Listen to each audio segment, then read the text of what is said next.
Think positive! Hello! Balik tayo. Hello uli sa inyo. Magluluto tayo ng ano pala. Ayan, lulutuin ko na yung eto, dagdag ko lang tong drumstick ni Bunso. Pero ang lulutuin ko talaga yung leeg ng manok. Ayan, mga leeg ng manok yan. Kasi matagal nang naka-stack sa ilang weeks na to sa fridge. Hindi pa natin naluluto. Yung favorite ni ni Mr. So, lulutuin na natin. Tapos, sabi nga niya, samahan ko na lang daw ng drumstick para sa kay Bunso. Kasi di naman kumakain si Bunso ng ng leeg ng manok. So, kaya nilagyan ko ng chicken drumstick. Yan. I-adobo natin yan na may pork and beans. Bigay ni Mari ko to. Ayan. Lulutuin natin. So, papakuluan ko muna to sa luya. Lagyan natin luya, bawang paminta, tsaka yung dahong laurel. Para medyo mawala yung lansa, tsaka yung medyo yung dumi-dumi ba, mapakuluan muna natin siya. Bago natin siya igisa. So, yan. Hiwain ko lang yung mga ilalagay kong, anong tawag dito? Pang niya. Mga sangkap.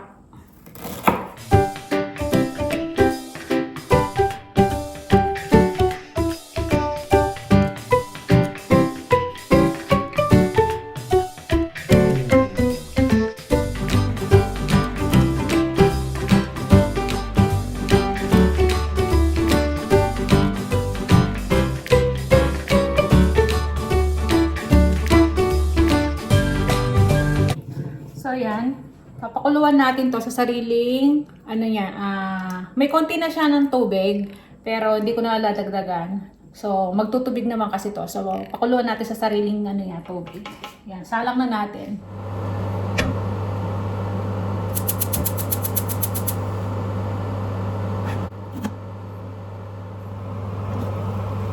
So, yan, kumukulo na siya. Haluin lang natin para medyo magbalanse yung niya, yung yung karne ba, yung iba may mapula-pula pa ba. Kaya, kailangan nating haluin. Tapos, isang kulo na lang to, isa-set aside na natin. Saka na tayo magigisa. Para magpantay lang yung pagka, niya, yung kulay niya.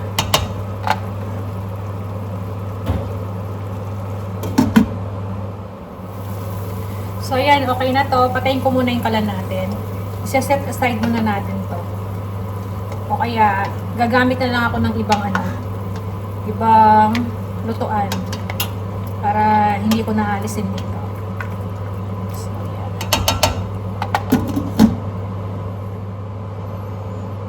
So, yan. Naglagay na ako ng mantika. Bali, dito na tayo magluluto. Sa isang lutuan natin. Pero, hindi ko na kasi tinanggal dito. Tinamad na ako. Ito pala yung panggigisa natin. Yan. Mayroon tayong bawang, sibuyas, luya uli. Konting luya na lang kasi pinakuluan na natin sa luya yan, diba? Pero maglagay pa rin tayo. Tsaka itong sili. Yan. Galing sa natin to. Sa garden. Ayan. Maglagay tayo. Para may konting anghang naman siya. So, gigisa lang natin yan.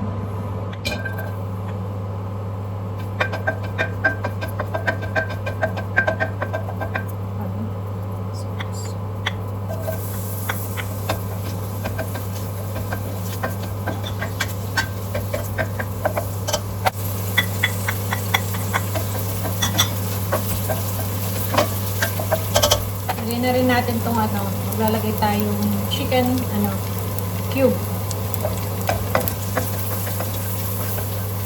Yung sili, mamaya ako nalagay para hindi masyadong spicy talaga. Pag nandiyan na yung karne.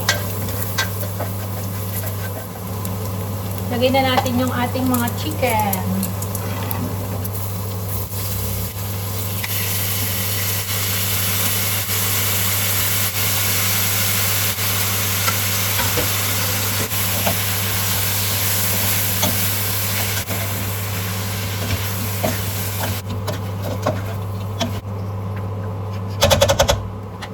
So, lagyan natin ng paminta uli. Yan, pamintang durog naman to.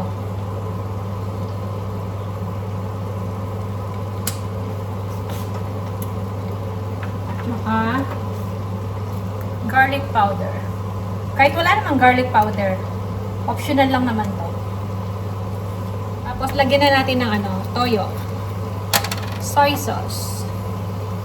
Tansyahan lang sa paglalagay ko ng mga sangkap. Yan, 2 scoop ng sandok. Haluin ko muna bago lagyan ng suka. Kasi kapag nilagyan ko ng suka to, hindi ko nahaluin muna.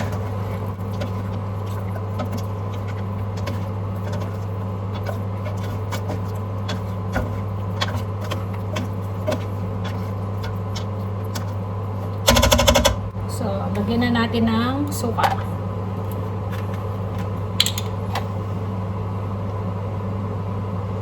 Isang ganyan. Ayan. Konti pa. Ayan. So, hayaan lang muna natin siyang natin. So, ayan. Kumukulo na siya. Pwede na nating haluin. Ay, kasi ka na.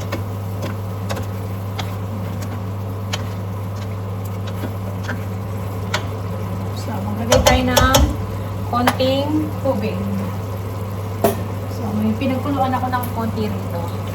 Ayan.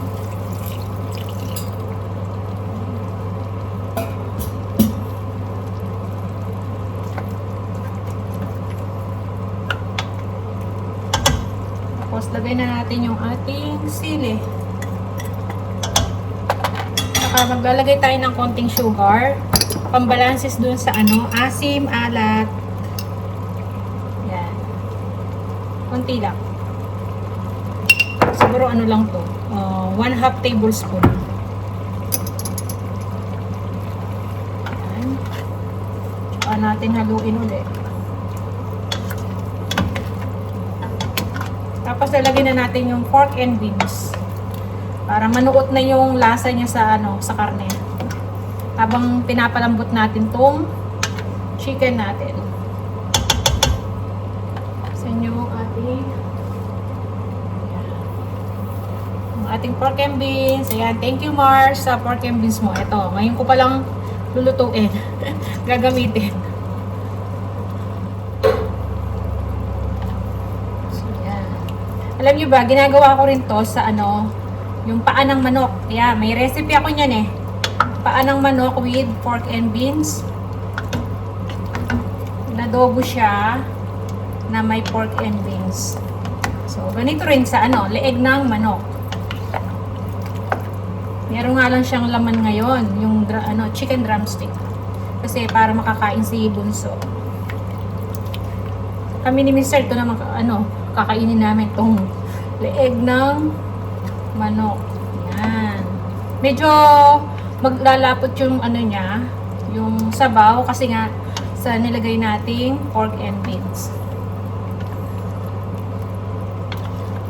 So, titikman na lang natin yan maya-maya. Kung magdadagdag tayo ng konting alat, tsaka sugar pa. Yan. Or asin. Kung gusto nyo magdagdag ng water, okay lang. So, hinaan ko lang yung ating kalan. Tapos, takpan natin ulit.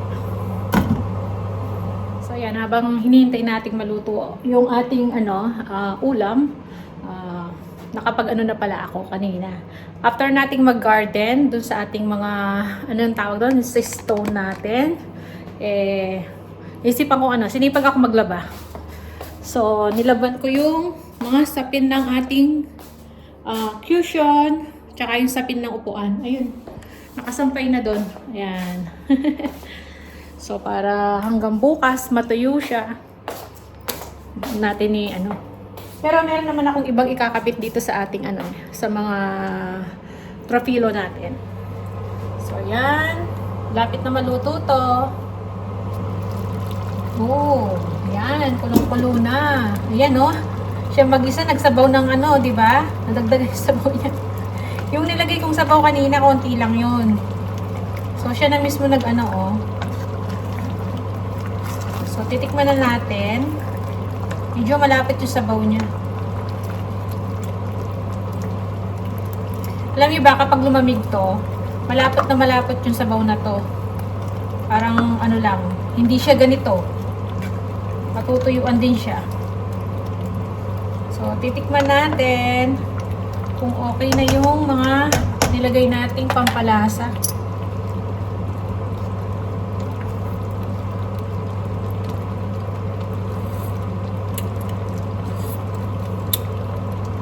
Para sa akin, parang kulang pa siya sa konting alat. Lagyan natin konting asin.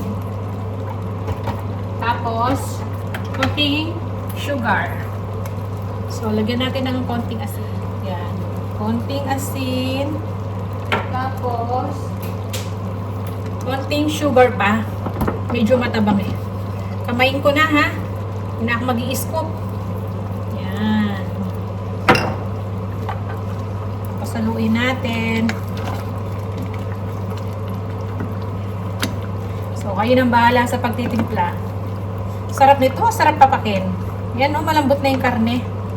May hiwalay na yung sa ano, chicken drumstick. So, okay na to. Pero, isang kulo pa para mas lalong ano, malambot. Yan. Tikman ko ulit. Baka kasi kulang pa yung nilagay natin.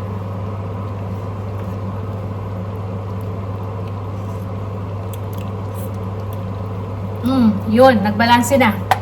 Sarap na siya. Medyo spicy. Palambutin pa natin konti. Pero malambot na, oh. Isang kulo pa. Tapos, okay na yan. So, yan. Pwede na to. Luto na to. Ayan.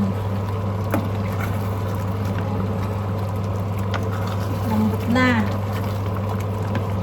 Sarap papakin nito, tsaka pulutan.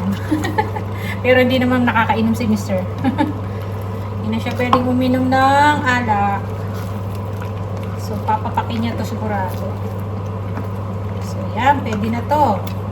Ito na yung niluto natin. Adobong may ano, pork and beans.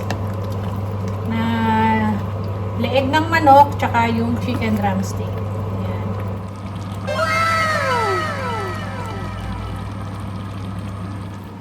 So, ayan na yung ating niluto. Ayan, sarap nito. Sarap papakin to, sigurado. Ayan. Yan o, malambot na yung chicken, no? Oh. Ito yung gusto ko, yung leeg. Ito yung kakainin namin ni Mr.